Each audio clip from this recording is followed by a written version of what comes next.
evening and welcome. My name is Alan Price. I am the director of the John F. Kennedy Presidential Library and Museum, and on behalf of all of my library and foundation colleagues, I'm delighted to welcome all of you to this evening's program, both in person and online.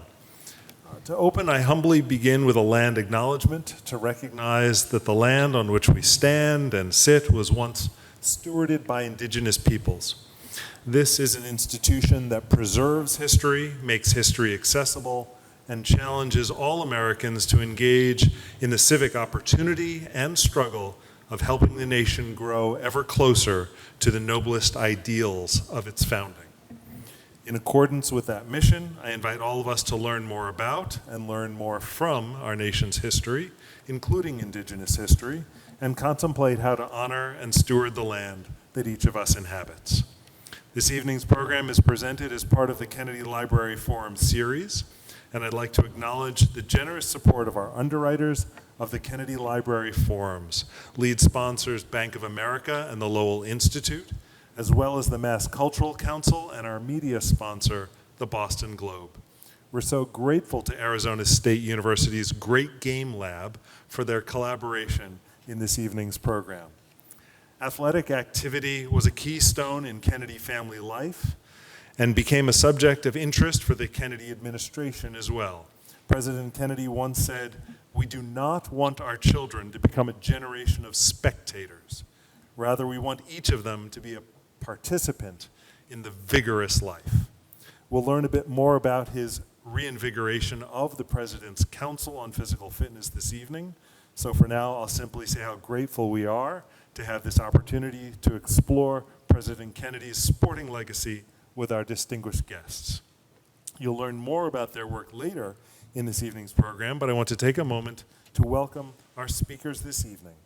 Natalia Mehlman Petrzela, professor at the New School and author of Fit Nation, The Gains and Pains of America's Exercise Obsession. Victoria Jackson, co-director of the Great Game Lab at Arizona State University. Vanessa Frilly, captain of the Harvard women's soccer team. And Chris Hamlin, the Bronca family head coach for Harvard women's soccer. I'm now honored to properly introduce tonight's first speaker, Andrés Martinez. He is co-director of the Great Game Lab at Arizona State University, where he teaches in the Walter Cronkite School of Journalism and Mass Communication and shepherds multiple ideas journalism projects. He is author of the forthcoming book, The Great Game, a tale of two footballs and America's quest to conquer global sport. Please join me in welcoming our special guests.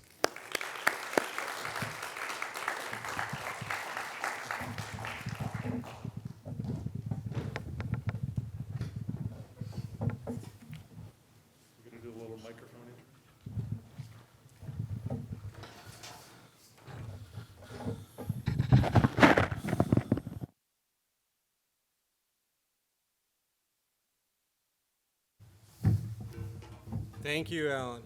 Thanks for that warm introduction. And thanks to all of you for tuning in and for being here tonight. It's really an honor to be at the John F. Kennedy Presidential Library. I mentioned to Alan earlier that I remember coming here as a teenager, and it was definitely one of those experiences that accelerated my own interest in history. So it's extra meaningful to be here. Our Great Game Lab at Arizona State University explores how sport connects us to the world. And we mean that in terms of us as individuals, but also in the sense of the U.S., our collective nation. It's something that I think particularly appreciated as a kid, that same teenager who came to the Kennedy Library back in the early 80s. Well, that was around the time that I moved to the States, having grown up in Mexico. And I think the experience of coming to the U.S. at a time when the U.S. was not as connected to the world of sport and certainly to the world's default game of the other football, I think reinforced in me and left a deep impression on me in terms of how sport is pretty central to how many people around the world situate themselves and connect to each other and to their geography. So before we segue into our conversations this evening, I want to kind of distill a semester course's worth of material into a few minutes and just offer you 3 takeaways or provocations that might help us frame and understand some of these themes of how sport helps us to connect with the world. I have some slides to help with this. The first takeaway or provocation would be simply to remind ourselves that sport has always been an important form of geopolitical competition and a contested space between powers. Particularly for rising powers around the world, sport has an athletic prowess and success and international competition has been a way for these powers to make a statement about how they have arrived. Sport has served as a benchmark for different societies and even ideological projects to show that they can compete and that they are a big deal globally. And so if you think about the last century plus of international sporting competition has been dominated, of course, by the 2 tentpole events of the Olympics and FIFA World Cups, alternating. And we've always had a pretty tidy differentiation between each one. FIFA World Cups are the venue in which the leading powers of the world's most popular game get to sort out bragging rights for, top dog in soccer. The Olympics have always had a more layered geopolitical meaning where this has been the venue where the leading powers of the day vie for bragging rights for top athletic prowess across a number of different sports. And back in the day when we, the United States, were the rising power, we were trying to measure ourselves against the British Empire, and then for a time like Nazi Germany in sport. So if you look at I'm so glad these showed up, sometimes it's too small. But just to give you an idea, the medal chart, London 1908, we're trying to close the gap with the British Empire in terms of excellence in sport.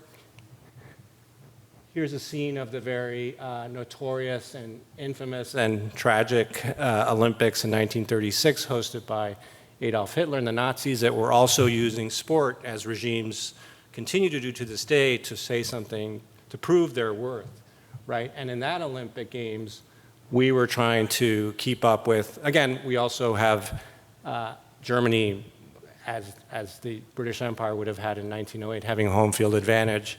But here the United States is trying to measure itself against Nazi Germany. And of course, these Olympics are well remembered for Jesse Owens winning gold for the United States.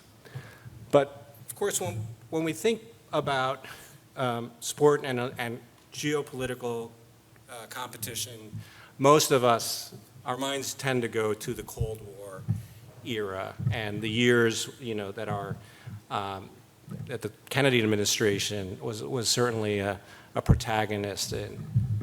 And it was during the Kennedy years when the Olympics really get extra charged as the main battleground for competition between the 2 superpowers. It also coincides with the advent of the golden age of television.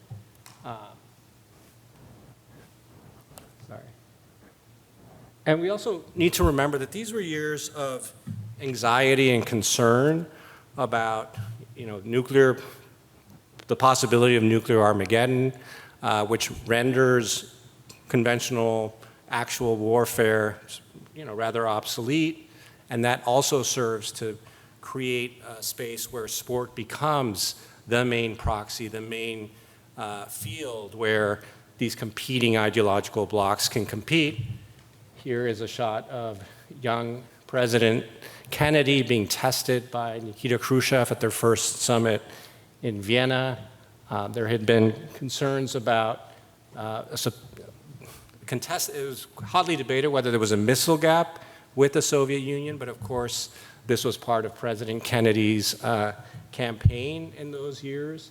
So there's anxiety and a sense of unease that pervades and surrounds the sport competition. I was joking with Victoria earlier about, there are only so many times you can parade your missiles around Red Square to sort of prove the superiority of your system. So sport becomes a more attractive way of doing that. These are also, this is a Soviet scene from 1957 depicting the successful launch of the first man-made satellite, Sputnik, which again underscores and creates this sense of unease in the United States about, are we falling behind as the leading technological power? You might have heard of the Sputnik moment. That actually, one reaction to that was huge investments in a lot of STEM research in the United States. Here's a newspaper headline depicting that moment. The Soviets, interestingly, in the 1950s, in this Cold War period, embrace this idea that we can prove that we can go head-to-head with the capitalist West in sport. Not that long after having rejected sport as a sort of bourgeois capitalist indulgence. The Soviets don't actually start competing and winning medals at Olympics until 1952. But throughout the 50s, this is a representative propaganda poster, and my rusty college Russian would translate that as all world records must belong to us. And you can see the US runner lagging behind. So again, if we go to this is from the Olympic website. It's always fun to look at the shifting medal tables. So by 1956, the Soviet Union has leveraged society and marshaled resources, again, to prioritize sporting competition as a way of proving the worth of their ideological project. 1960, this is the Rome Olympics. Again, we're battling it out with the Soviets. Rome Olympics in 1960, very interesting because they're the first one that are televised extensively, not live. They're still like flying tapes back to New York. But it is kind of wall-to-wall delayed coverage in that late summer would have been between President Kennedy receiving the nomination as the Democratic candidate for the presidency, and I think the Olympics ended 10 days or so before the first presidential debate, which you can see snippets of in the museum here. So this is definitely the sort of advent of the TV age. That's just Vladimir Putin hoarding the World Cup trophy. Just a reminder that this desire by regimes to be associated with sport continues to this day. Very quick, radical gear shift to our second takeaway and provocation, which is to think about how the United States has always been sort of two minds of how we want to be connected and engaged with the rest of the world. And while at one level we want to win, and we want to be number one at the Olympics, we have also historically wanted and chosen to play our own games. And I often describe this as a conundrum, to be number one or the only one. And this is a conundrum that plays out in sport, but it's also, I think, a broader duality, schizophrenia, debate, call it what you will, that I think has always been there present in American history. And you can see it, if you think about these very diverse set of four presidents and how they answered this question, this question of how the US should engage with the rest of the world. Of course, President Kennedy had a very expansive view that our values are universal. If you have seen his inaugural address here in the museum, or we're all familiar with the language of bearing any burden to advance liberty and freedom globally. And that is a very different notion of what American exceptionalism means than perhaps the warning that was encapsulated in President Washington's farewell address, which was, let's not meddle in the affairs of others and in European matters. Of course, perhaps easier to have that view in the 18th century than in the nuclear age. But my sense is that these competing impulses always have coexisted throughout American history. And perhaps, America First idea encapsulated by our current president might have an echo with that Washington farewell address, whereas, of course, the tradition espoused by President Kennedy is often referred to as Wilsonian. I don't think he was the sportiest of presidents, but we did find an image of him pitching on an opening day. And these competing impulses that I think coexist in our engagement with the rest of the world, they coexist at all times. One tends to be more ascendant than the other, whether we're isolationist or whether we want to go out and make the world more like us. And I love this image of the Kennedy family, and I put it up there to also say that these competing impulses and visions of what America's role is in the world can coexist within the same families, right? So this is Ambassador Joseph Kennedy in the middle with his two older sons, Joe Kennedy Sr., who tragically died serving his country during World War II, and Jack Kennedy, who was also a war hero, right? But Ambassador Joseph Kennedy, who served as FDR's ambassador in London in the lead up to World War II, was very late to come to accept that maybe the United States had to intervene in World War II. He was very reluctant, very associated with more isolationist impulses, and kind of out of step with the Roosevelt administration. And very out of step, too, with the views of his son, or perhaps it was the other way around. So I think it's just interesting that these competing impulses could be found within the Kennedy family. So what does any of this have to do with sport? Again, I think it's interesting that when we were talking about Olympic competition, we're not talking about the games that Americans care about the most, right?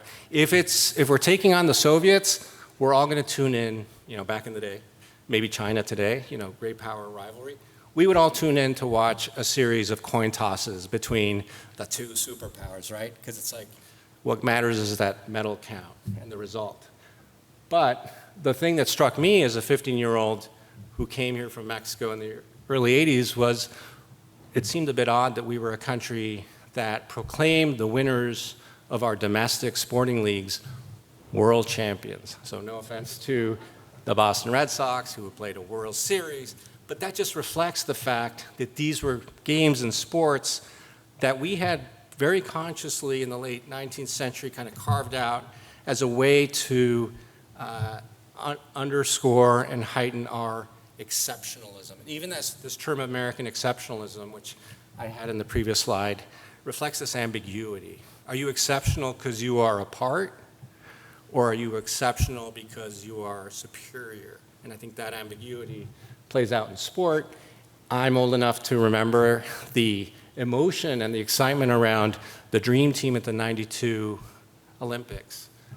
So in basketball, we were able to compete with other countries because unlike baseball and American football, the two most popular spectator sports for most of our modern history, basketball has always been our more global sport, and we could compete in the Olympics. '92, we could send our pros for the first time, and this amazing excitement in the United States around the dream team, it just was a reminder that we don't get to do this very often the way that people in other countries do, which is to cheer on our superstars in our most popular sports representing their country. The fact that this was a novelty in the US has to do with this historical sporting isolationism. And I think nothing pictures this. I know Santiago was very excited to see this slide, my good friend from Argentina. But nothing kind of depicts some of this sort of tension and ambiguity more so than what I called the footballing schism. The fact that in the late 19th century, the United States kind of developed its own varietal of football, and the rest of the world practices this global football, right? So one world, two footballs. And that was why when I came in the 1980s to the US, it felt like we were very cut off from this international community of football, although that really has changed. But before I get into how it's changed, I want to reflect the fact that you have One World, Two Footballs. Leo Messi was actually played in Boston last night, right? Didn't anybody go to the game? I wish I had. He scored 2 goals against the New England Revolution. And of course, Tom Brady, one of I should say, because we're here, I should say he is the GOAT. And we also refer to Tom Brady and the New England Patriots teams that won all those Super Bowls as world champions. Why? Just because who else were they going to play, right? There's nobody else to play. And when we call Leo Messi a world champion, he's no longer wearing his Miami jersey or his Barcelona jersey.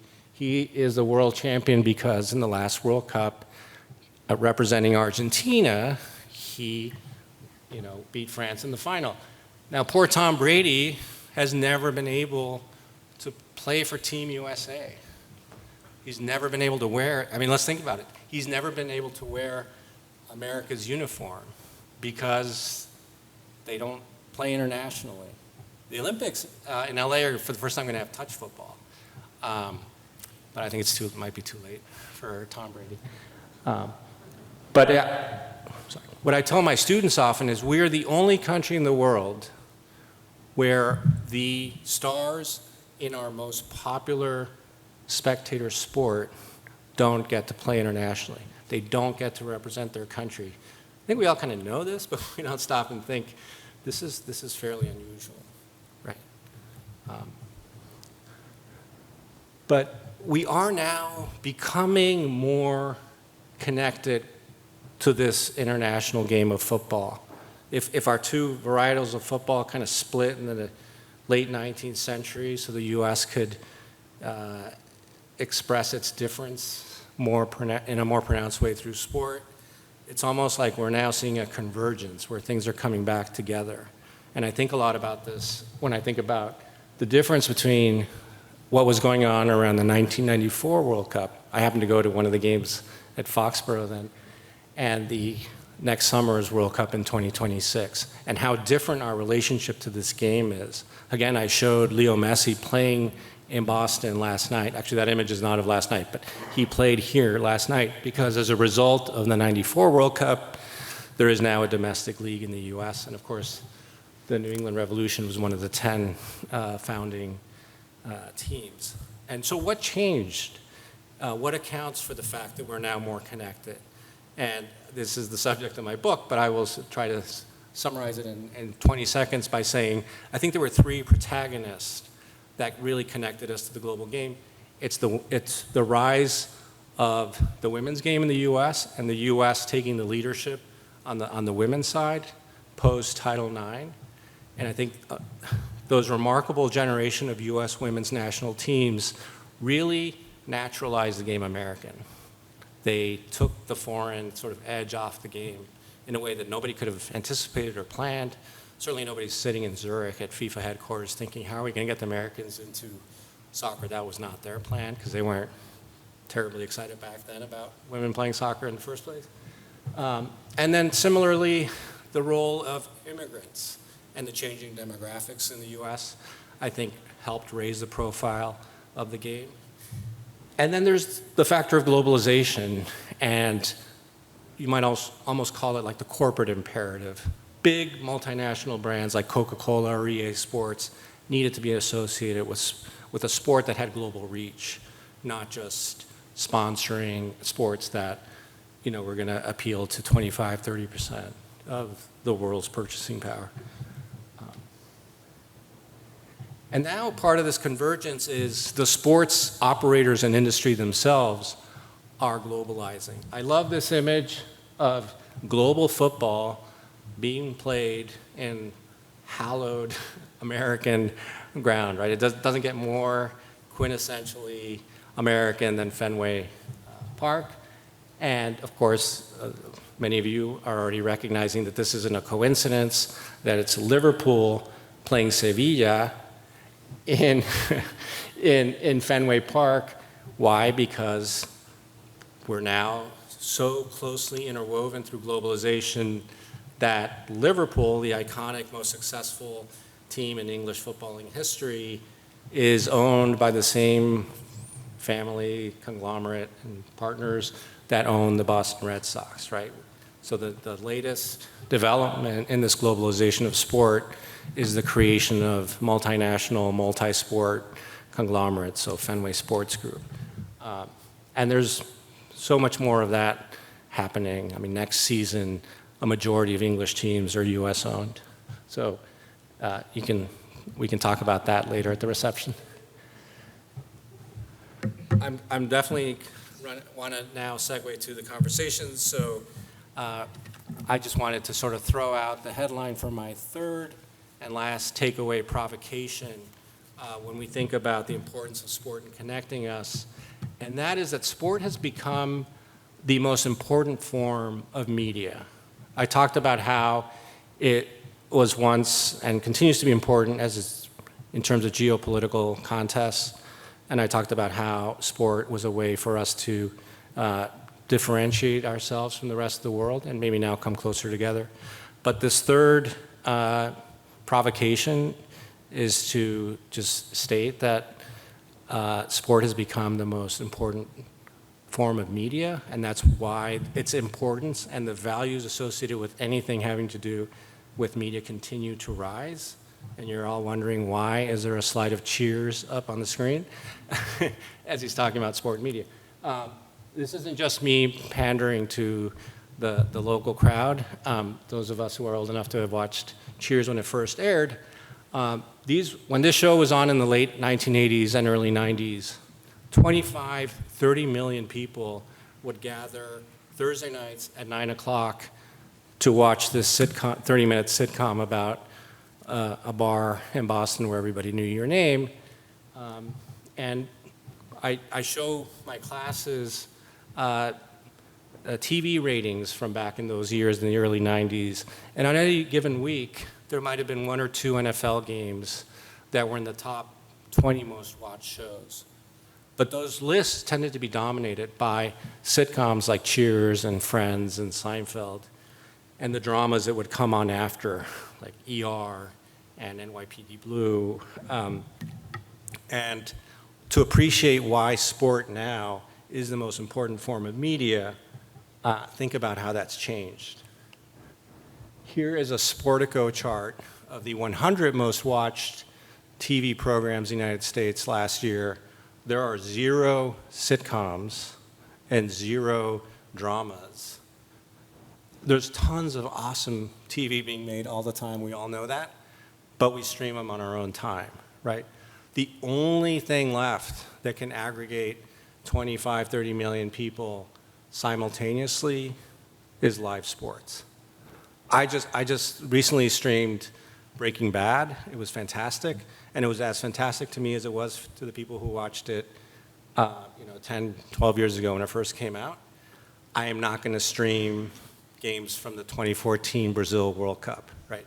So sport is the last man standing, or the last pole of the tent, choose your analogy or your metaphor, in terms of what can draw huge audiences. And that's why it is pivotal in shaping the future of media, whether we're talking about the old broadcast model or whether we're talking about all these new streaming services. So just things to keep in mind in terms of why some of us spend so much time, we might be sports fans, but we also spend a lot of time thinking about the importance of sport in society and how it connects us, and that's what we're trying to do with our Great Game Lab.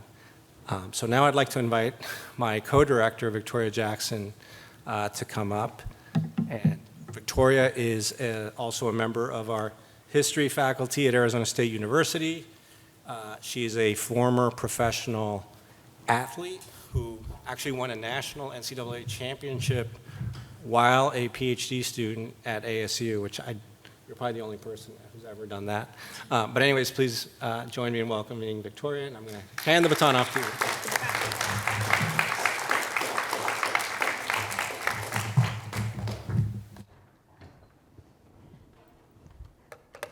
Thank you, Andrés.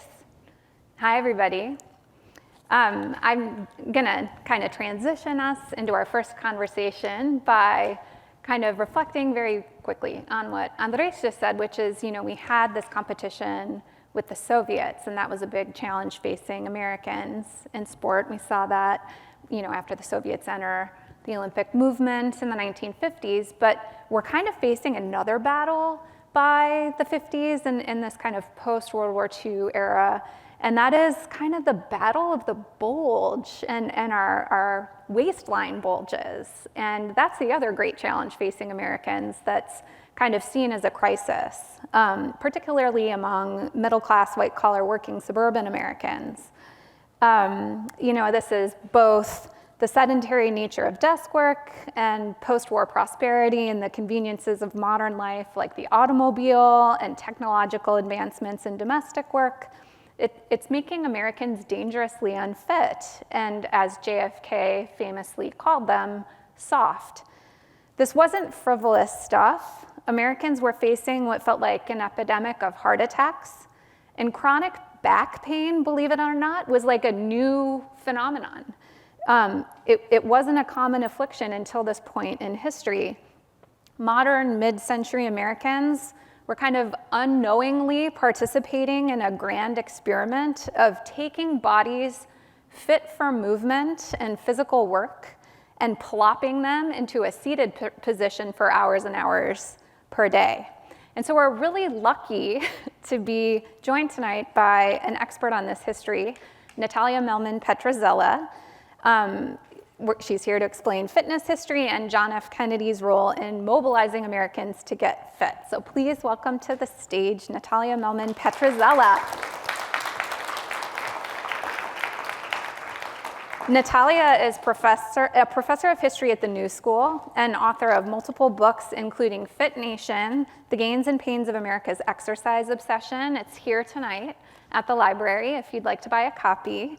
She's a fellow of the Carnegie Corporation, and in 25-26 will be a National Endowment for the Humanities Public Scholar. Both awards support a new book project on the educational culture wars. So first, let's see by show of hands, who in the audience remembers participating in the presidential physical fitness tests in PE as a kid? Show of hands. We got a lot of hands up. The sit and reach and the rope climb and the shuttle run and the timed run and all those fun things. So another question, who thinks they could still score pretty well today? It's better than back then. And who might go home tonight and wake up tomorrow feeling kind of inspired to take the test again and see how they do? Oh, okay. Well, I'm teeing us up to think about the president's physical fitness test, this test we took in PE. And so, since we're in the Kennedy Library, we're probably thinking Natalia is going to tell us about how this was all Kennedy's idea. And maybe some people in the room know this goes back even further to President Eisenhower. But Natalia, one thing I love about her book, Fit Nation, is that she gives credit where it's due. And it's an unexpected person who actually kind of brings this to the attention of the great authorities of our country, and kind of shockingly, these great men actually listen to who this person is. So please, Natalia, can you first tell us this wonderful story? Yes, but first I just want to thank you for welcoming me here and all of you for being here, and it's just such an honor. So, okay, so here's the story, people. So it's the 1950s, and if you know your American history, you know that this is a time of suburbanization. It's kind of been one of the major themes in American life. And so there's this woman, Bonnie Pruden, in White Plains, New York, this bedroom community, who was super active. Like, she was this hyperactive girl who was always climbing trees, and then she became a dancer. And she notices in her town that this picturesque, affluent community, there was a problem. All these kids are really out of shape. And so she's like, they are being pushed around in strollers. They are watching television, because that was when television ownership expanded. And all of this leisured life is actually making these kids really unhealthy. And so she starts all these exercise classes at her daughter's school. She actually ends up on the cover of Sports Illustrated. And her whole thing is just getting kids healthy and moving. She tries to get the attention of all kinds of policymakers to listen to her. This is like late 40s, early 50s, and no one really cares about unhealthy children.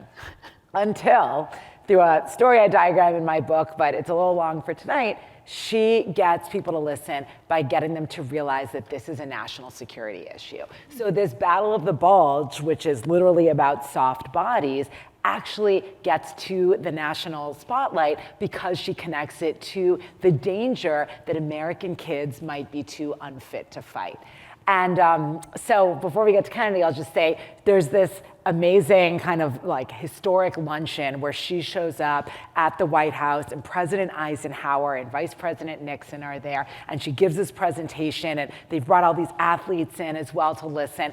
And after that lunch, and they basically say these unfit kids will cause America to possibly lose the Cold War if it gets hot. And after that, I've been in these archives, and Eisenhower writes to Nixon, Dick, we got to do something about this. And that's the birth of the first Presidential Council on Youth Fitness, which was only directed at youth, mostly boys, and really about military preparedness. So that's my TLDR of the book. Bonnie of that Pruden. part. Everybody remember the name Bonnie Pruden, Women in History. Absolutely. And so we have a missile gap, which Andrés had explained to us. Now we have a fitness gap. Yeah. And to this day, I feel like there's people in community who are kind of selflessly identifying issues and providing services. In Arizona, we have a former Arizona Cardinals player, Hamza Abdullah, who during COVID just started working out in the park with his family. And then some more families started showing up and wanted to know if they could join. And to this day, he has continued to have these just free family exercise clinics in a park in Chandler, Arizona, and hundreds of people show up now on the weekend. So I like connecting Bonnie to Hamza. Yeah, absolutely. And Natalia, so I know we're going to talk about Kennedy, but first we're going to talk about you, because you're a really interesting person, and I don't want our audience to be neglected from learning about your background, because you're a teacher of history, but you're also a teacher of fitness. So tell us how you found these and connected these two passions. Very unlikely path I took. So I actually grew up very close to here in Newton, Massachusetts, and I don't have to say Massachusetts being here, but I always say, like, if people I grew up with, like my friend here, Jenna, if you told them, oh, she became a history professor, nobody would be surprised. If you said, oh, I went on to like teach fitness at all these health clubs and schools, they'd be like, no, not her. She basically failed PE class. And it's funny because this Kennedy era physical fitness project that I experienced, I actually found super alienating and traumatizing. And I was not an athlete and just felt very excluded. And so what happened was junior year of high school, I couldn't take the humiliation any longer. And I found in the Student Rights and Responsibilities Handbook of Newton South High School, you could do an independent study in PE. And to me, I was like, great, I no longer have to suffer before other people being humiliated. And so I go to the department head, and they said, no one's ever tried to do this. You can either do personal training or a group fitness class, no sports. I'm like, don't worry. And this is 1994, and I go home to my parents, and they said, personal training, like, rich people do that, but we belong to the Jewish Community Center. You can take a group fitness class. I'm like, I don't know what that is, but okay. I walked into a step aerobics class, you can imagine the scene, with all these old people who were like 30, and I was like, whatever this is, it's better than PE. And then before long, I totally fell in love with this thing that was like the gym or fitness, but definitely not sport. And that kind of set off this part of my life that's become extraordinarily important to me. I went on to, run marathons very slowly, and now I'm really into something called High Rocks, and I taught this mind-body fitness class with a big emphasis on inclusivity I still teach sometimes, but in many different environments. And so that really animated my scholarly interest in this book, that we have a very rich history and understanding of the importance of sport culture in the United States, but really this thing called fitness, which is in some ways more widespread in terms of participation, was not very well understood. And so Fit Nation, that book, is my effort to understand where that came from. Very cool. Yeah. And so we have a President Kennedy who has inherited this President's Council on Youth Fitness, and comes from a family that is very much embracing of a fit life, or as Alan had said earlier, what Kennedy had called a vigorous life. what kind of changes took place in the approach and the tactics of the President's Council on Fitness after the Kennedy and family inherited it? And were there some kinds of like non-traditional up to that point ways in which the Kennedys tried to get this message out to the public? Oh, absolutely. And it's so cool to be at the Kennedy Library talking about this, because sometimes I'm like, I shouldn't get too in the weeds on the Kennedy stuff, but here, you guys are the perfect audience for this. So I should mention, Eisenhower's plan for the Presidential Council on Youth Fitness, because it was so much about fear of military weakness, it was not fun. It was very sort of like, if you don't do these push-ups and get in shape, like, you're all gonna die in a nuclear attack. Like, it really had that sense of imminent doom. Kennedy really switches things up. On the one hand, he really expands the call for fitness participation by making it, first of all, the Presidential Council on Fitness, so he drops the youth. So it's not just for kids, this is for adults and children too, which is very ambitious at that time, because you could kind of sell the idea kids should spend time on exercise, but like grown-ups, that really felt like a bold move. One of the other things that he does is emphasize that, yes, boys, girls, and adults should be involved, but also this can be fun. And this is kind of a part of an aspirational life, being physically active. And so I should shout out the digital holdings of the Kennedy Library at this moment, because there's so many wonderful images where you can actually see the way that Kennedy promotes this notion that this isn't just about like staving off your midsection, which makes you slow and incapable, but it's about like tossing a football around on the beach with your friends, jumping into the water. There's this thing that no one remembers anymore, maybe you all do, but there was this 50-mile hike challenge. Have any of you heard of this? Yeah, I mean, if you know the Kennedy story, you do. But actually, Kennedy took this example from Teddy Roosevelt. He had issued a challenge to the Marines to do a 50-mile hike. And so he actually challenges Robert F. Kennedy, his brother, and a couple of other people, can you do this 50-mile hike and walk?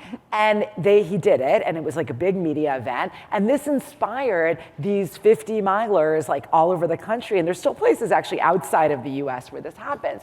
But I'm saying this in a roundabout way, sort of, because I think the story is rather interesting. His big challenge was to say everybody should be physically active. It shouldn't just be in sports. This can be about movement that's very casual and not organized in conventional ways, and it can be fun. And I think that was really kind of novel and really interesting. And one other thing I just have to point out is the opposition that he was up against was so strong.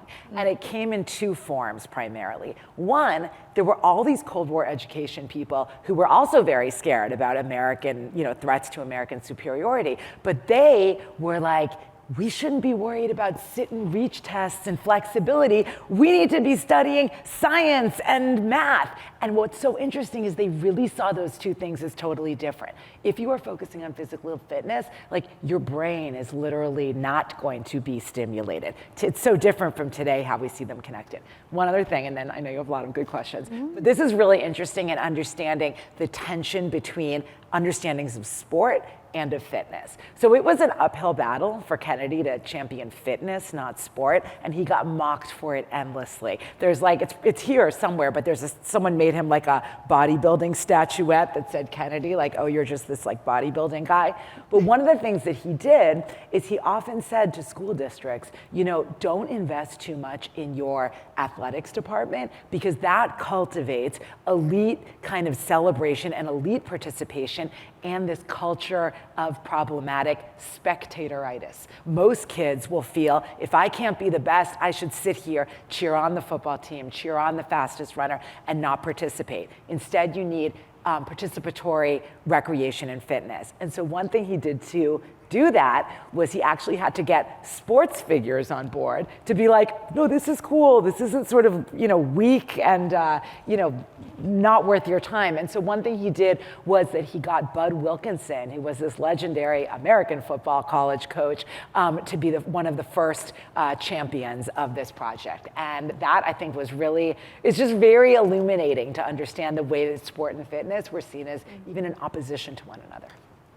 Yeah, there's kind of this perennial tension in policymaking and the American sports ecosystem as it relates also to the Olympic movement, in that we want a system that has a way to develop, the nation's best talent to develop to become elite and best in the world at what they do, but we also want to support kind of massive grassroots-based participation, and there's a tension in that, just like there is in this kind of distinction we're making between sport and fitness. And what the goal and the aspiration here was fitness for all. Yeah. Were we successful at creating a system that promoted and actually made possible fitness for all in the 60s? No, we were not. And so I do actually want to pause for a second and say what a great success was. It really was a huge success of the Kennedy administration and this promotional campaign to kind of almost like clean up the image of exercise and fitness. It's hard to imagine from the perspective of 2025 when there's a fitness studio on every corner and everyone loves to say how much they work out and advertise it. Prior to Kennedy, fitness and exercise, apart from organized sport, was seen as kind of sleazy, low class, a subculture, kind of morally suspicious. The Kennedy administration did a phenomenal job in kind of promoting the very new idea that if you want to be an upstanding, moral, attractive, kind of upwardly mobile seeming person, you better be moving. And there's some dark sides to that. Like, I don't think it's so great to say like a soft American is inherently like a dependent and, unsightly and un-American body. Like, there's very problematic. But I do think that kind of celebration of exercise as a positive good and as a kind of national commitment was very positive. Now, why didn't it succeed? Well, this was mostly a massive PR campaign. And so it was successful in image making. And there were some amazing programs that came out of this. You can see great footage of especially a high school in California called La Cañada High School. These are could be like the fittest people alive video. And it was a PE class. It's unbelievable. But it was mostly a PR campaign to get people to lobby their local communities and their local, businesses, et cetera, to sponsor physical education and recreation programs. And so for that reason, what I think is the huge and sad missed opportunity of this is that there was this big kind of mentality shift around fitness being positive and good and American and everyone should invest in it, but we never got the public investment and infrastructure in it to really, really shift things. Instead, we got this private industry, which is now, I think in the US, like $27 billion, but it's really a pay-to-play industry. And so we don't yet have what I think we need: the parks, the infrastructure, the PE that is inclusive and not alienating, that would really be the fruition of that goal. And I guess this kind of lends itself to maybe making sense of, well, that's communist if it's state supported, right? And so we're American in the proper, the right way and the way to show the world, that we're free to choose, and it's our freedom to be civically responsible and, honing our bodies for the sake of the country. How would you distinguish this kind of messaging of an American approach to sport versus the Soviets and fitness? It's such a great question, and this is something that kind of seems like, historians are just theorizing this, but it's actually in the documents, I promise you. Some probably in this very building. So one thing that's remarkable is as these kind of cold warriors who all agree that America needs to, achieve global preeminence here, one of the things that they disagree about so much is what the role of state-supported exercise should be. So you have people who are in Bonnie Pruden's camp saying, yes, physical education and these nationally kind of supported competitions and games and facilities for this.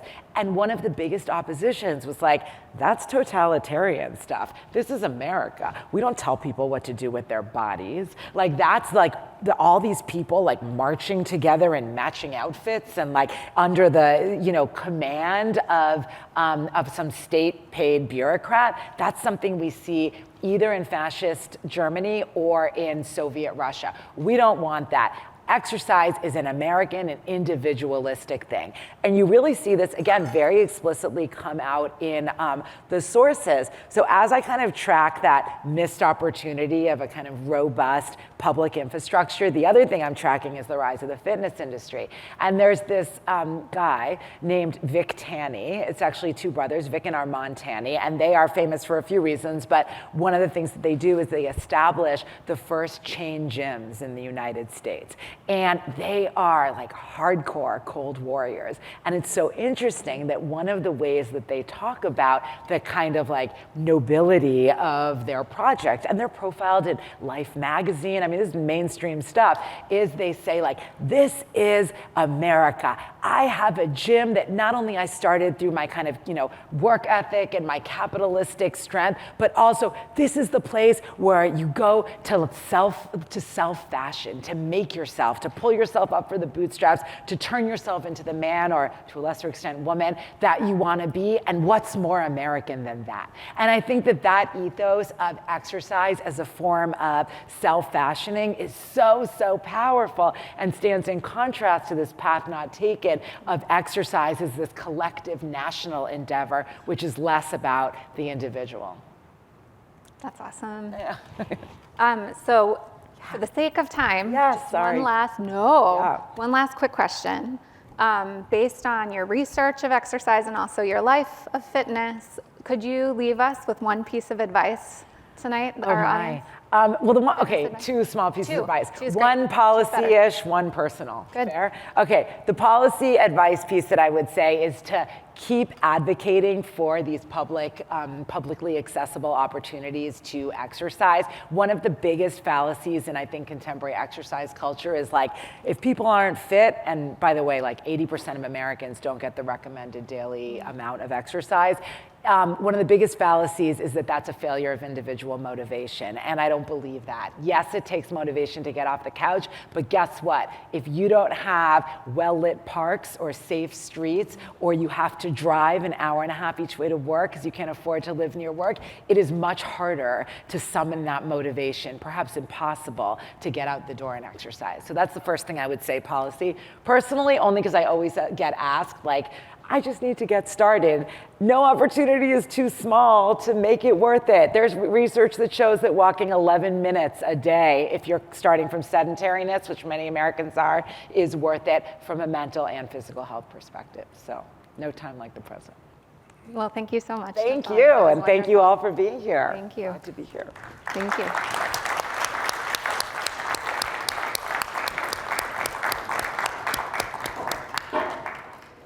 So Harvard, John F. Kennedy's alma mater, is actually responsible for the system of big-time college sports that we have today. You might think it's the Alabamas, the Ohio States, the Texases that have kind of been the driving force of big-time college athletics.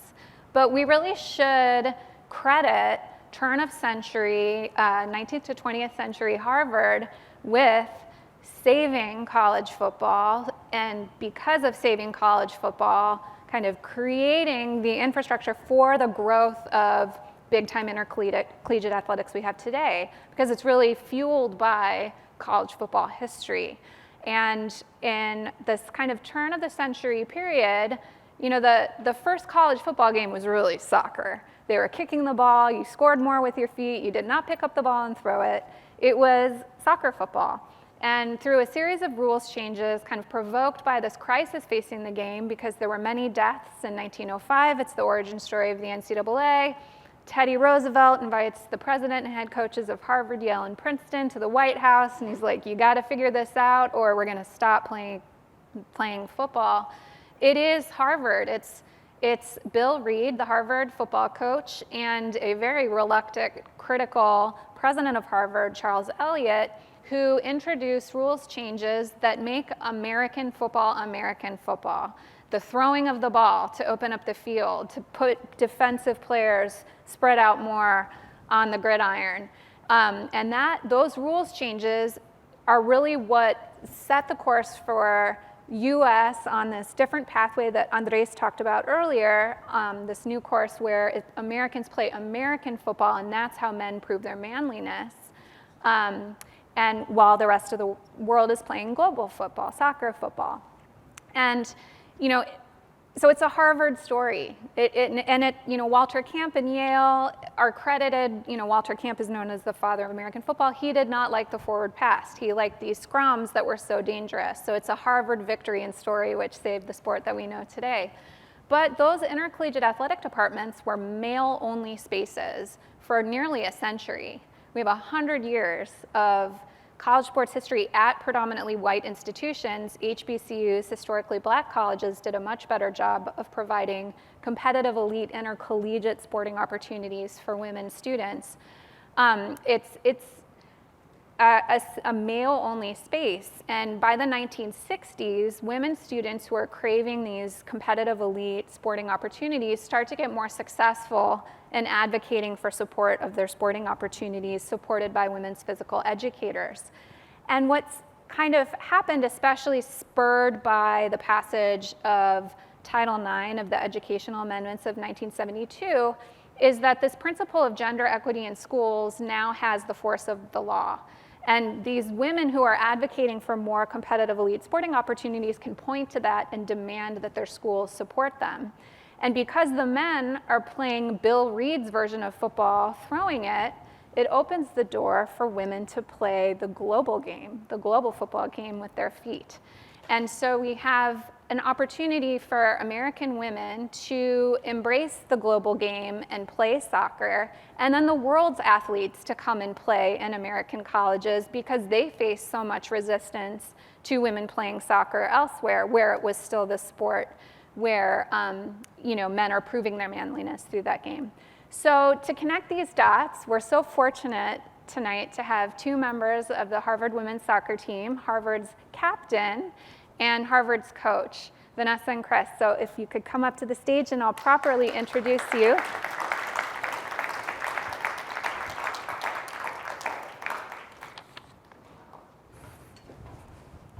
Thank you. Thanks so much for being here. Thank you so much for having us.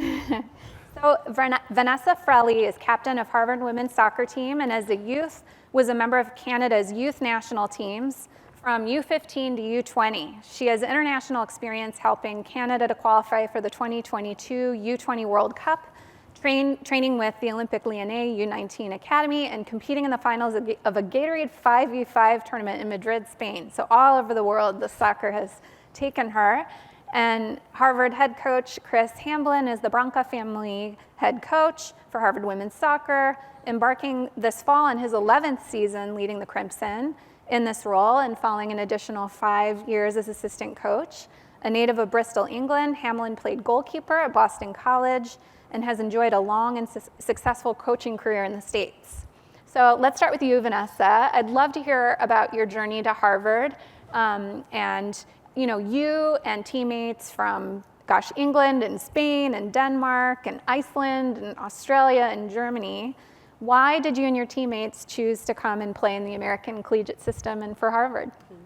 Yeah, so to start with myself, I started playing soccer when I was around 5 years old. It was very big in my family, so my aunt actually played in the collegiate system, and then I have a cousin who also plays professionally now. So I kind of grew up around soccer, but also a bunch of different sports. And then I went through the Ontario grassroots system, and then eventually when I was 15, was brought into a youth development program for the national teams. And then from there, I was able to get more exposure, play with national teams on the world stage, which is like just a dream. And then eventually it brought me to Harvard. As for your second part of your question, I feel like Harvard offers so many things, but I think the American collegiate system is something that you can't get anywhere else. I think from a very young age, it was made very clear to me that if I wanted to pursue soccer beyond and as a professional, I needed to come to America. That was really the only option. Like, we have Canadian universities where you have teams affiliated with schools, but it's not the same. And I think the pathway that has been established through the US soccer system and the American collegiate system is just so amazing, and it actually just creates such opportunity for people to actually come here and have an opportunity to play professionally and think about this as a career, much less than just like a hobby or you're playing this just for a couple years. So I think that's why you get so much international students who are just pulled to come here, especially females who may not have the opportunity in their countries, wherever it may be, Europe, North America, South America, all over. Yeah, if we think about the US collegiate system and the developmental pathways to be the best you can be in your sport and also, stay in the national team system and compete for your country in World Cups and Olympics, if you set the US collegiate system alongside the academy systems in a lot of different countries, it's, if not as good, better than what we see, in the countries that have the biggest soccer clubs in the world. And so, a Harvard is much like a Barcelona or a Manchester City in the support and infrastructure, but the other thing you get is an education to boot. So it's like you've got life after sport set up and this kind of holistic, well-rounded approach that, the Kennedy family and also other kind of people of that generation thought about the higher education system providing them. So Chris, growing up in Bristol, comparing those experiences in your youth, looking at the development system and opportunities for girls and women in soccer, what is the same and what has changed? Maybe comparing that time period in your life to what you see today. I'm guessing it's more changed than the same, but. Yeah, it is. And thank you so much for hosting us. We really appreciate this. I left the UK in 1997 to come out and play collegiately. And I remember the first time that I saw women play soccer was at Boston College. Oh my gosh. So there wasn't really a big structured environment from where I grew up. I had friends who were girls who had played on boys teams, but I had never seen a girls team play until I got to Boston College. Yeah. And it kind of just completely shook my framework because I hadn't been accustomed to that, because growing up in Europe, football, soccer was a game that was championed by men at that point in time. But what I realized really quickly was that the overall systems were very, very different. And I think if you look at the way professional sports is structured here, to some degree, and I'm painting some broad strokes, it's very socialist in that the league is closed, right? The weakest team gets the first draft pick. There's a salary cap and so forth, right? And then in Europe, it's much more capitalist, where kind of you can have billions of dollars and buy Ronaldo and Messi and all those players and so forth. But what that does is at the lower ends of sport, it actually has the opposite effect. So in the socialist kind of US sports system here, you create a capitalist marketplace underneath, because now you have pay for play, because there's no real enticement for development there. But then when you flip it to the kind of capitalist product in Europe, and Vanessa and I were fortunate enough to go to Harvard, with Harvard to Europe to play some games. And one of the teams we stopped in at actually is owned by a Harvard alum, is AC Milan. And they took us behind the scenes, and we heard from their youth development office, and they presented their program to us, where they send buses out around Milan. And they'll pick up the best girls and boys from around the city and bring them in at 8, 9, 10, 11, 12, and they'll train them, they'll feed them, they'll have homework time, they'll send them back, and it's all for free. Because if they develop one of those players, what ends up happening is that player may be sold for $10 million, and it pays for the whole thing for a decade. And so when I have been going back to the UK over the last nearly 30 years, I've had glimpses of how the women's game has developed. And it's been incredible to see just how it's been professionalized, and how now a lot of the clubs that have had men's sides to them are putting a lot more funding into the women's game. And I think that Europe and South America has really caught up to the US now to a certain degree. Yeah, that's interesting. The other kind of component to this is the scholastic pathway as the pathway for elite development. It isn't uniquely American, but the money behind it makes it uniquely American, because we have a billions-dollar industry thanks to the money brought in by college football. And now that we have college football players rightly getting paid for the first time directly for playing their sports, there's big question marks in the United States about the future of supporting, maybe not at Harvard, where this commitment to a scholastic model is very strong, and the commitment to a broad-based sports program, but at those Ohio States and Alabamas and elsewhere. Who is going to fund this kind of Olympic development that's happening in the collegiate space, because it was college football players' money that was subsidizing it? And so I think this question we raised with Natalia around state-supported sport, well, we can't do that because that's communist. We actually have lots of federal monies going indirectly to support the scholastic system. And so I think we're going to see more policy ideas around subsidizing the Olympic development that happens through schools, with various pockets of money, federal grants, those sorts of things to keep these programs going. Thinking about Harvard and you, Vanessa, and your teammates, what is it about this system that serves you so well to become the best you can be in sport? What's a typical day like for a Harvard soccer player? Yeah, typical day, I would say you're up early, classes are typically in the morning, and then you have a little bit of time in between, and then you're at training for probably I'm at the facilities for maybe 5 hours of the day. Then it's dinner, and then it's homework, and then it's do it all over again. But I would say what is so amazing about this opportunity is nowhere else are you able to pursue your athletics and academics at such a high level. And I think for me, and I can speak for the rest of my international teammates, that is what the draw is to come to a place like Harvard, is to be able to play alongside some of the best players in the world and then learn from some of the best professors and then your peers in the world is just unmatched. And I think I knew when I wanted to come to the US to play soccer, my parents were very adamant that it was an Ivy League school. They were degree comes first, and obviously when I was younger growing up, I was very aware of the fact that I would need a degree because even if I played professionally, I would still need a career after that to back me up because I would not be making enough money to set me up for life like, say, a male player would. And I think now I'm so grateful for them pushing me to do that because I'm getting an experience that I think is so rare. And I think that's what the American collegiate system offers people is you get 4 years that you're never going to experience this anywhere else. And I think it's so amazing. So, yeah.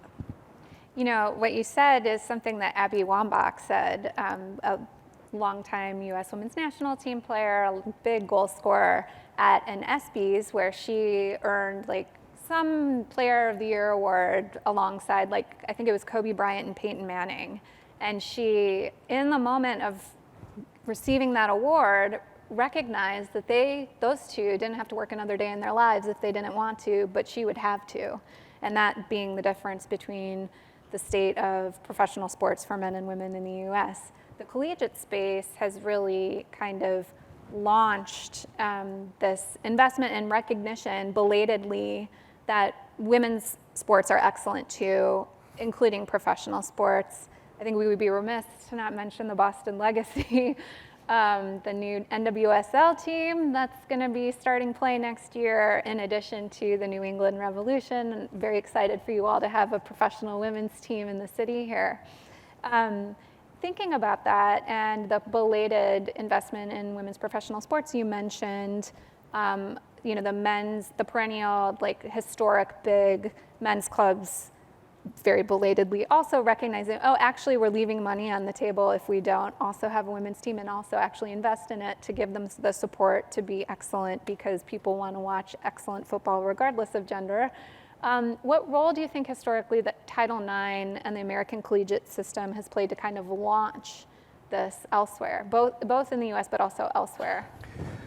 I think that now the opportunities are starting to be so much more prevalent for women athletes. In fact, Vanessa, her teammates over the last 2 years, we've actually had 7 of our student athletes sign professional contracts in the last 2 seasons, which is phenomenal, including NWSL in Manchester City in England. And it's just really incredible to see that. And I think it all kind of tracks back to Title IX. And going back to what I mentioned earlier about that kind of socialist capitalist pieces, college is kind of in the middle there, right? You got this youth market, pay for play, and then college systems in the middle. And so many families in the US are looking at college. They're not necessarily looking at the pros. They want want their children to be able to get an education. Whereas in Europe, I think sometimes that professional carrot is dangled, and there's so much collateral damage there because these hundreds of thousands of men and women are trying to play, but there's so few opportunities, and they don't have the education. I think Vanessa just said that you can get the best of both worlds in the collegiate space. And I think what the US has done, even if you go back to some of the early teams, they've set the standard, they've set the bar with the athleticism, with the training, just the quality, and I think the rest of the world has got to catch up. And it was really interesting earlier how we saw Tom Brady and Messi on the screen. I think what's fascinating here is the demands of the game are often internationally driven.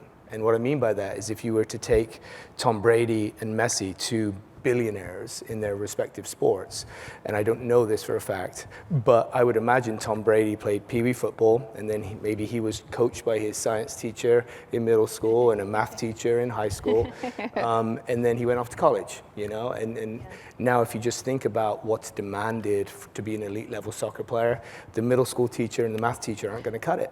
And if you look at gymnasts, if you look at tennis players, if you look at golfers, they have to be training so many hours a week. But if you think about some of the sports that are, just American, that isn't necessarily the case because there's not that demand for competition. So I think Title IX has actually raised the bar for women's soccer here in the United States, and in turn, it's caused a knock-on effect for the rest of the world to kind of catch up. But the mechanism the rest of the world is using is almost to take the model they have for the men's game and fund it through that, support it in that way, and I think now you're seeing a lot of catch-up, and now I think there are some lessons being taken from the European side back into now the women's game here. So I think there's a little bit of ebb and flow in that. Yeah, that's great. And we had very vocal leaders in women's soccer and women's sports, not just domestically but globally, and especially these more recent generations of the U.S. women's national team kind of understood the assignment, which was to grow the game globally, and that ultimately a marker of success would be less U.S. women's national team success, ironically, in international tournaments. And so when we saw the U.S. women's national team kind of exit the Women's World Cup maybe earlier than especially the media and fans thought would happen otherwise, we saw lots of players from different parts of the world kind of rushing to publicly defend the U.S. women's national team, and don't you dare talk badly about them. They've done so much for the sport. And this idea of kind of activism detracting from the goal of winning, these teams understood, and I think athletes in women's sports or athletes from different minority groups have long understood actually the activism is what inspires success in winning and kind of community and people coming together. So relationships, these teams become very bonded. Can you talk about those relationships that you and your teammates have? What makes that special to be a member of Harvard Women's Soccer? I think soccer in general is just such a community building sport. I can pinpoint the players that I played with when I was 6, 7 years old. They could have quit the sport 2 years later and we're still friends now. And that connection is made for life. And I think what's so special about coming to a place like Harvard is I can confidently say the people who are my best friends on this team, I would never have met, there's no chance I would have met them if I had not come here. Mm-hmm. And I think it's so interesting because we come from such different backgrounds and you can learn so much from that. And we're all tied together by this one thing that is sport, but then it becomes, and the relationship evolves to be so much more than that. And I know for a fact that decades down the road that we will still be in conversation, we'll still be talking to each other, calling each other on the phone. And I think that's such a special thing. And I even actually had one of our former teammates who's at the Euros right now text me earlier today and just said, hey, I'm thinking of you, how are you doing? Which is just so amazing. And she just recently graduated and it's just so touching to know that these are connections that will be for the rest of my life. And it's also with people who are going to go off and do amazing things in whatever field that they choose. But we all have this one thing that's still tying us together. Even if soccer is fleeting at some point, it's that connection that we made here, it's what's gonna last. That's beautiful. All right, I have some fun rapid fire questions, and we're going to open it up for a brief Q&A we've got time for a brief Q&A. So first, we're in Boston Boston is a World Cup city next summer, coinciding with the 250th birthday of this country. So Boston's going to be going big. We've already seen FIFA Men's World Cup signage around and a giant trophy and more. So as our soccer experts in the room, can you tell us what we need to be preparing for and what we should be looking for in the Men's World Cup next summer? I think the World Cup is one of the most incredible events on the planet just because of the passion and the culture that comes together, and just seeing the styles of play that clash, the cultures that clash, and the love that people have for the game. So I think people should expect a lot of love and a lot of culture coming to Boston. I love that. We have a Harvard tie with this men's national team. He's been getting more playing time. Yes. Can you Yeah, tell, as a fellow goalkeeper, Yes, you want to shout that guy out? Yeah, I am a massive goalkeeper fan, although he's about 1.5 feet taller than I am. But yeah, Matt Freese has been getting a lot of playing time, and he was at Harvard University and represented the men's soccer program. So we're incredibly proud of him and what he's doing for Team USA. We heard on a broadcast about his senior thesis, which was on the science of PKs. So maybe you can look it up in the Harvard Library or something. Yeah. Did not know about that. Maybe you shouldn't release it until after the World Cup. He was killing it in those PKs. Yes, yeah. In the CONCACAF Gold Very Cup, much. we were rooting for him. How about you, Vanessa? What should we be looking out for? I think it's so amazing. Being from Canada as well, we're another host, like Toronto, another host city. I think it's going to be a shock to the city of just the pure mass of people that come in, and I think it's so exciting just to get to embrace that culture, because obviously, like we mentioned, I think people do, especially in North America, underestimate how big this sport is and how much it's going to attract people. So even it has me a little bit worried, infrastructure-wise, of how are we going to handle this? But I'm just so excited to see it kind of grow the game here, and I think it will really open the eyes of people who maybe aren't even interested in the sport, but just seeing the attraction that people will have towards just this amazing event, I think will be really changing for the sport in America and North America in general. Yeah. Looking ahead, we've got 2 really cool Women's World Cups on the horizon. We got 27 in Brazil, and then hopefully Canada gets in on this. It isn't official yet, but US, Mexico, and CONCACAF hosted 2031 Women's World Cup, so get ready for that. What should we be looking for besides watching Vanessa captain her Canada team in 2031? I think it's so exciting to see the CONCACAF teams be able to show themselves on the world stage. I think there's been so much growth throughout these programs in the past several years, and I'm sure there will be so many more. Have to shout out, there's a new Canadian professional women's league that just started this year, which is just so amazing to see that, because growing up, I knew I would never be able to stay home and play professionally, as that's what I wanted to do. And so seeing that that's an option now, and seeing some of my good friends and old teammates be able to go home and play professionally is so amazing. So I think it's super exciting to see the growth that will be there, and also get to show that we're also world leaders on this stage, and compete against the Spains and all of those other European countries that are also upcoming as well. So yeah. And the fact that people are really watching women's sports now is incredible. I think if you even look at the US with the NCAA women's basketball tournament, look what's going on in the Euros right now in Switzerland. I mean, they've sold more tickets than they've ever sold. And I think you're going to see the fan base just grow and grow and grow. And hopefully the next time you do that presentation, there's going to be Women's World Cup up there instead of all those American footballs for the NFL. So I think the women's sports is becoming so much more popular, and deservedly so. And I still think there's a long way to go, but the ground is exponentially, changed since I first came to the U.S. in 1997. We should share for those who might be like, what is CONCACAF? It's the soccer is organized by confederation. So the Euros is UEFA. In North America, Central America, and the Caribbean, we have the clunky CONCACAF. So that's what we're referencing. How far is Harvard going to go into the NCAA tournament this fall? How far are we getting? All the way. All the way. That's, All right, let's go. Heard it here first. And then finally, we know we're so grateful to you both to be here tonight. We know you've got a lot going on. They are running a massive girls soccer camp. We got some soccer campers in the room. Share for us, since we are not your soccer campers, what is a takeaway and message you want all of your campers to go home with?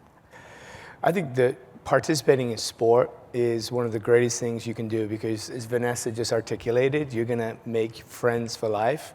And I think doing hard things together is one of the most powerful things you can do, because there's a lot of opportunity in sports to jump into your teammates' arms or fall to the knees in disappointment, and you don't get to do that often in life. And I think when you're working together to do hard things, it's something that's really powerful. So keep persevering, keep playing. I think I would just say, like, really embrace and enjoy the sport. I think a lot of times we can get lost in, trying to become a professional or go collegiate, and I think you lose sight of why you even started playing. And I think for me, that's something that I always have to go back to. So I think at such a young age, you build so many amazing memories. I think that's, whenever I think back to growing up playing soccer, like, it's just joy. That's all I can think of. So I think just enjoying the process and knowing things will work out later on, but it's all about the process. So I think President Kennedy would agree that it's about the joy and the fun, right? Awesome. Well, thank you both so much. And we're going to open up for Q&A now, but first, thank you so much.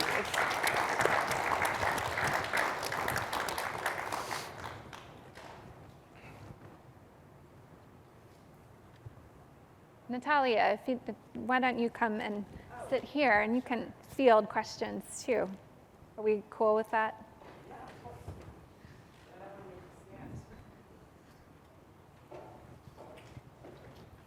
I got a podium. Okay. Any questions, please? We got lots of. I have one question, and everybody knows I'm the time police, so maybe we could do one or two maximum. So one quick question. JFK was an avid American football and golf lover. Do we know if he himself practiced personal fitness other than sport? Oh, okay. So yes, I mean, he was known, he would go swimming on his own, but and walking as well. But one of the things that is, I mean, again, this JFK room knows, is he struggled tremendously with health issues privately. And so there is this kind of tragic irony of the fact that he was this poster boy of recreational fitness when he was in great pain for much of his life and managing that. So he was not as active as the posters and the photo shoots suggest. Thank you. Yeah.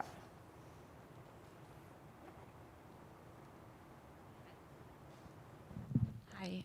I'm just interested because I know with the NCAA, the position that it's in right now, and the cuts that are probably going to be coming to other sports that aren't necessarily moneymakers, I've seen a huge growth in club sports at the college level, and it's very different from when I was there, where it was more like recreational, representing your house and things like that. But what do you think is going to happen? Because I see all these kids that are playing, and then they get to a certain point, and the club sports are an option. But where do you see that kind of passion for physical activity in the college setting that's not a varsity sport?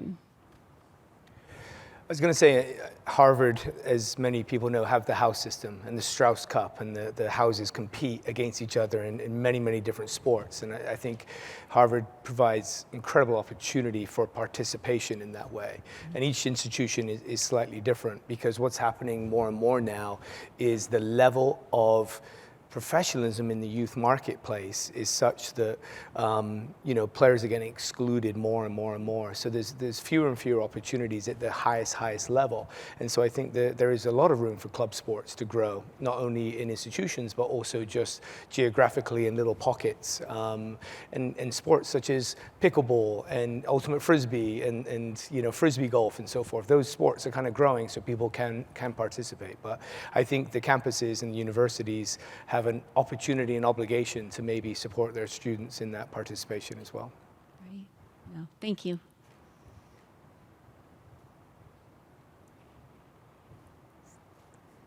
Okay.